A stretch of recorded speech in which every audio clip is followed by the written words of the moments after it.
ఏ section చదువుతున్నాను? ఇప్పుడు శ్రీశ్రీ గారు రచించిన ఒక కవితను చెప్పబోతున్నాను. కుదిరితే పరిగెత్తు, లేకపోతే నడువు, అది చేత కాకపోతే పాకుదూకు, అంతేకాని ఒకే చోట అలా కదలకుండా ఉండిపోకు. ఉద్యోగం రాలేదని, వ్యాపారం దెబ్బతిన్నదని, స్నేహితుడొకడు మోసం చేశాడని, ప్రేమించిన వాళ్ళు వదిలి వెళ్ళిపోయారని అలాగే ఉండిపోతే ఎలా? దేహానికి తప్ప దాహానికి పనికిరాని ఆ సముద్రపు కెరటాలే ఎగసి ఎగసి పడుతుంటే తలచుకుంటే నీ తలరాత ఇంతే అన్నవాళ్ళని కూడా నీ ముందు తలంచుకునేలా చేయగల సత్తా నీది. అలాంటిది ఇప్పుడు వచ్చిన ఆకాశ కష్టానికే తలంచేస్తే ఎలా? సృష్టిలో చలనమున్నది ఏది ఆగిపోవడానికి వీల్లేదు.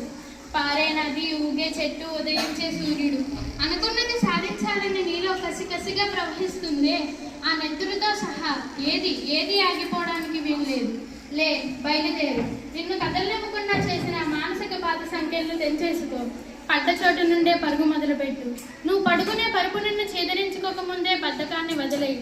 నీ అద్దం నిన్ను ప్రశ్నించకముందే సమాధానాన్ని వెతుక్కో. నీ నీడ నిన్ను వదిలేకముందే వెలుగులోకి వచ్చే. మళ్ళీ చెప్తున్నా, కన్నీరు కాయిస్తే కాదు, చెమట చుక్కలు చిందిస్తేనే చరిత్రను రాయగలవని తెలుసుకో.